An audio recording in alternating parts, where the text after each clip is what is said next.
আসসালামু আলাইকুম। কি অবস্থা সবাই? আশা করি সবাই ভালো আছেন। তো মাইক্রোসফট ওয়ার্ডের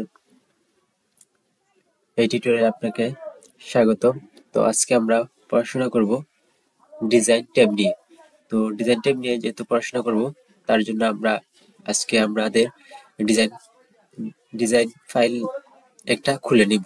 প্রথমে আমি আমার এই একটা ফোল্ডারে ওপেন করতেছি। এই ফোল্ডারে আজকে আমরা কি করব? Design tab. তাই আমি একটা নাম দিয়ে নিব, design tab, DESIGN, design tab. তারপর কি করব, এটা আমি ডবল এন্টার করে প্রবেশ করব। ওকে, আমার ওপেন হয়ে গেল। তো আজকে কি আমরা পড়বো? ডিজাইন ট্যাব নিয়ে। আমরা এই যে হোম ফাইল ট্যাব নিয়ে আলোচনা করেছি, হোম ট্যাব নিয়ে আলোচনা করেছি, ইনসার্ট ট্যাব নিয়ে আলোচনা করা শেষ। এখন আমরা ডিজাইন ট্যাব, তারপর ধীরে ধীরে সবগুলোই আলোচনা করব। তো ডিজাইন ট্যাব নিয়ে যেহেতু আমরা কাজ করব, তাই কিছু ট্যাক্সের প্রয়োজন হবে। তাই আমি কিছু ট্যাগ নিতেছি। এই যে এই ফাংশনটা আপনি ইকুয়াল দিয়ে যদি RAND তারপর এটা চাপেন, তাহলে কিছু টেক্সট আসবে। এই টেক্সট গুলা কন্ট্রোল A দিয়ে সিলেক্ট করে একটু আমি বড় করে নেই। একটু বড় করে নিতেছি, বড় করে নিলাম। এখন আপনি কি করবেন? আমরা ডিজাইন ট্যাব ইউজ করবো, দেখি কিছু হয় কিনা। আমি কিছু টাইটেল দিয়ে নিই আগে। সাপোজ এখানে একটা টাইটেল দেই, অ্যাবাউট বাংলাদেশ। তারপর দ্বিতীয় প্যারাগ্রাফে যেটা, এটাকে আমরা করি about about Pakistan, about Pakistan. এইটা দেই অ্যাবাউট শ্রীলঙ্কা,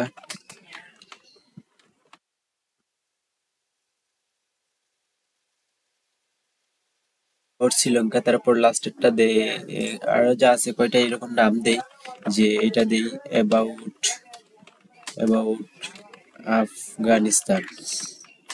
তারপর আরেকটা আছে শেষের দিকে, এটাকে দিয়ে দিই অ্যাবাউট অ্যাবাউট চাইনা বা চীনা। ওকে, এখন আমরা এই ডিজাইন ট্যাবটা কিভাবে কাজ করে, প্রথমে আমরা যদি থিমে দেই, থিমে দেখেন প্রপার থিম পাইতেছে না। এই যে কোনো কিছু কি প্রপার থিম, হয়তো বা টেক্সটটা একটু চেঞ্জ হইতেছে, কিন্তু এই যে থিম গুলা পাইতেছে না। তো আপনি এখান থেকে থিম ইউজ করতে পারবেন চাইলে। আরো এই যে আছে save current theme, browse for template, এগুলো ইউজ করতে পারবেন। আবার এই যে টাইটেল, এগুলা দেখেন বেশ বোঝা যাইতেছে না, পরিবর্তনটা বেশ বোঝা যাইতেছে না। তো আমাদেরকে কি করতে হবে এর জন্য? অবশ্যই আমাদের কি এই যে হোম ট্যাব সম্পর্কে কিছু ধারণা থাকতে হবে। অর্থাৎ হোম ট্যাব যেহেতু আমরা পড়াশোনা করেছি, তাই আমাদের কিছু ধারণা আছে। আমরা এটাকে হোম ট্যাবে গিয়ে এটাকে হেডিং 1 করে দিব। যে এখন হেডিং 1 করে দিলাম সবগুলাকে। এবার পাকিস্তানকে কি করে দিব? হেডিং 1 করে দিব। তারপর এটাকে কি করে দিব? হেডিং 1 করে দিব। হেডিং 1, ওকে, হেডিং 1 আপনি চাইলে আরো বড় দিতে পারেন। আমি হেডিং 1 দিতেছি। আমি এটাকে হেডিং 1 দিতেছি, হেডিং 1। সবগুলাকে আমি হেডিং 1 দিয়েছি। এখন যদি আমরা ডিজাইন ট্যাবে যাই, এখন দেখি থিমস কাজ করে কিনা। এখন দেখেন থিমস কাজ করতেছে। এই যে দেখেন লেখা চেঞ্জ হইতেছে, আগে কিন্তু এরকম চেঞ্জ হয় না। এই যে দেখেন কালার চেঞ্জ হইতেছে। তারপর এখন আপনার যে থিম প্রয়োজন, আপনি এই অনুযায়ী থিম আপনি সিলেক্ট করে দিবেন। আপনি সেটা সিলেক্ট করে দিছি।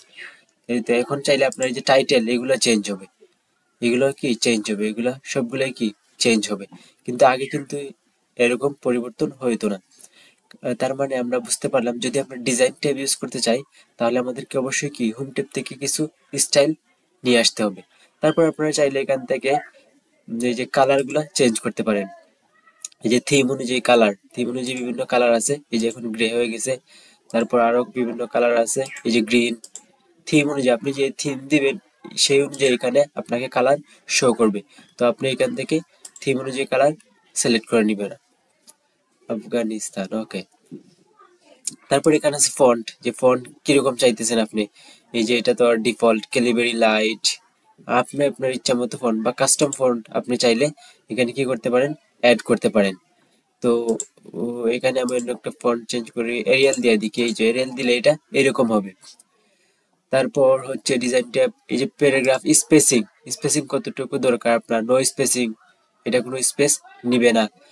প্যারাগ্রাফে এটা কিন্তু কিন্তু তারপর দেখেন এটা যেটা কম্প্যাক্ট স্পেসিং, তারপর কি টাইট, এইগুলা কি স্পেসিং, অর্থাৎ প্যারাগ্রাফ স্পেসিং কতটুকু দেওয়ার প্রয়োজন, ডাবল, এই যে দেখেন ডাবল আপনার কতটুকু প্রয়োজন, বা আপনি চাইলে কাস্টমাইজ করেও কি দিতে পারবেন, এই যে স্পেসিং দিতে পারবেন, লেফটে কতটুকু দিতে চান, রাইটে, বিফোরে, আফটারে কতটুকু দিতে চান। তো আমাদের তো আফটারে প্রয়োজন হয়, তাই এটা আফটারে আফটারে দেওয়া। তো এখান থেকে আপনি আপনার ইচ্ছা মতো লাইন বা স্পেসিংটা কি করতে পারেন, কাস্টমাইজ করতে পারেন। তারপর যদি দেখি আমরা এফেক্ট, যে এফেক্ট এফেক্ট একটু আমরা সিলেক্ট করে নেই, দেখি সিলেক্ট এফেক্টটা বোঝা যাইতেছে না, সিলেক্ট করে নেই। তারপর যদি আমরা এফেক্ট দেই,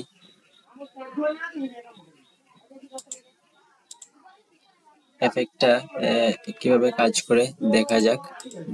এফেক্ট,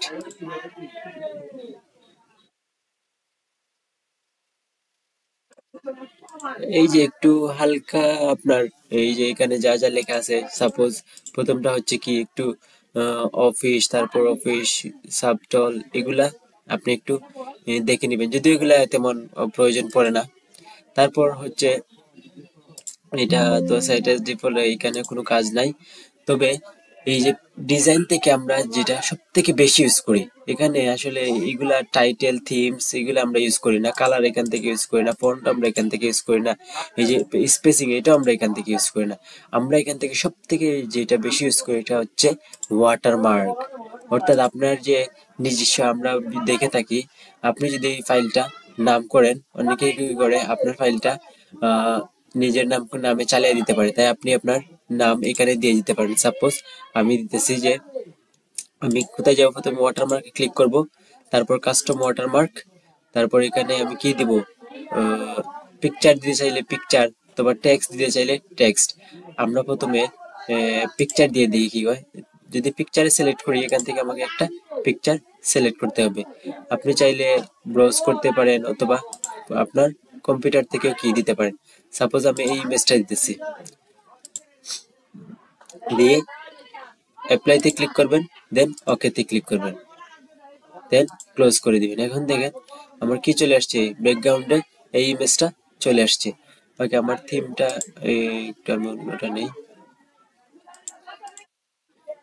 দেখেন এই যে ব্যাকগ্রাউন্ডে আমার একটা ইমেজ চলে আসছে। এখন যদি ইমেজের পরিবর্তে আপনি টেক্সট চাইতেছেন যে টেক্সট নিতে, তখন আপনি কি করবেন, আবার ওয়াটারমার্কে যাবেন, এই যে রিমুভ ওয়াটারমার্ক, তখন আবার কি করবেন, কাস্টম ওয়াটারমার্ক, এখন আপনি টেক্সট সিলেক্ট করবেন, এখানে আপনি আপনার টেক্সটটা দিয়ে দিবেন। সাপোজ আমি দিয়ে দিচ্ছি একটা text, skill heart, skill heart, skill heart Bangladesh. তারপর বাকিগুলো আপনি সেম একইভাবে ট্রান্সপারেন্ট মানে বাই ডিফল্ট রেখে দিবেন, আর কোনো জায়গায় আপনার টাচ করার প্রয়োজন নাই। তারপর অ্যাপ্লাইতে ক্লিক করবেন, দেন ওকেতে ক্লিক করবেন, দেন কি করবেন, ক্লোজ করবেন। এই যে দেখেন চলে আসছে skill heart Bangladesh, skill heart Bangladesh.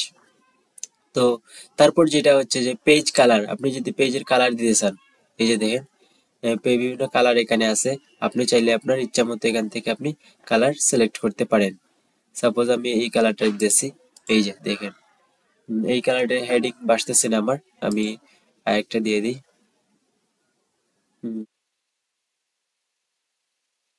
ইচ্ছা করলে ওকে আমি এই কালারটাই দেই।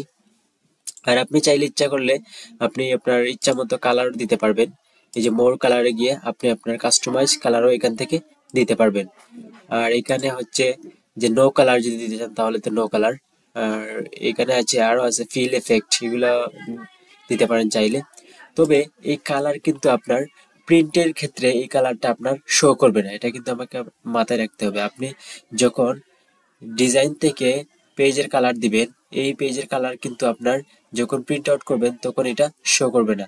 আমি যদি এটা আউটপুট দেখাই কন্ট্রোল পি দিয়ে, এই যে দেখেন কি হয়ে গেছে, হোয়াইট হয়ে গেছে। এটা আসলে কালার দিলে এভাবে কাজ করে না। আমরা জানি যদি প্রিন্টের কমান্ড হচ্ছে কন্ট্রোল পি, আপনি চাইলে এভাবে দেখতে পারেন। ওকে, তো এখান থেকে কালার দিলে কাজ করবে না, কালার দিতে হবে আপনাকে অন্যভাবে। তো আমরা এটা দেখাবো কোনো এক জায়গায়, কোনো এক পর্বে। তারপর হচ্ছে পেজ কালার, এখানে আর কি আছে, আর কিছু নাই। তারপর হচ্ছে বর্ডার, বর্ডারটা আমরা দেখছি এই যে ইনসার্ট, ইনসার্ট অথবা হোম ট্যাবে মনে হয় আমরা দেখছিলাম। এই তো এখান থেকে সবগুলো বর্ডার আমরা এখান থেকে দেখছিলাম। এই বর্ডারটাই কি এখন ডিজাইন ট্যাবের এই যে এই বর্ডারটা এখানে আসছে। আপনি চাইলে কোন ধরনের বর্ডার দিতে চাইতেছেন তা আপনি এখান থেকে কি করতে পারবেন, সিলেক্ট করে দিতে পারবেন। আপনি যদি এখানে আরো দেন যে এটা ওকেতে মারেন, এই যে দেখেন একটা বর্ডার তৈরি হয়ে গেছে। তো আপনি চাইলে এই যে বর্ডার থেকে সুন্দর সুন্দর বর্ডার এখান থেকে সিলেক্ট করতে পারবেন। এই যে বর্ডার চলে আসছে, কিন্তু কালার কিন্তু এখান থেকে কাজ করবে না। ওকে, তো এই তো ছিল ডিজাইন ট্যাবের টোটাল কাজ। আপনি যদি ডিজাইন ট্যাবের যে থিমটা আপনার লেখাতে অ্যাপ্লাই করতে চান বা আপনার পেজে অ্যাপ্লাই করতে চান, তাহলে অবশ্যই আপনাকে কিছু এই যে স্টাইল করে নিতে হবে। দ্বিতীয়ত হচ্ছে আপনি এখান থেকে কি ইউজ করতে পারেন, এগুলো আপনি ইউজ করবেন না। আমরা এখান থেকে সবসময় ওয়াটারমার্কটা বেশি ইউজ করি আমাদের নিজস্ব ইউনিক কাজের ক্ষেত্রে। আমরা এই ওয়াটারমার্কটা ব্যবহার করি যাতে কেউ বুঝতে পারে যে এটা স্কিল হার্ট বাংলাদেশের একটি কাজ। তো আপনার নিজের কাজ যে কোনো কেউ যেন চিনতে পারে দেখে, তাই আপনি আপনি এই ওয়াটারমার্কটা ইউজ করতে পারেন বা আপনার প্রতিষ্ঠানের লোগো আপনি ইউজ করতে পারেন। তো এই তো ছিল ডিজাইন ট্যাবের কাজ। আশা করি সবাই আহ, বুঝতে পারছেন। যদি ভিডিওটি লাইক পছন্দ হয়ে থাকে তাহলে অবশ্যই লাইক কমেন্ট করে থাকবেন, কারণ আপনাদের উৎসাহই আমাকে পরবর্তী ভিডিও করতে সাহায্য করবে। থ্যাংক ইউ, সবাই ভালো থাকবেন। আসসালামু আলাইকুম।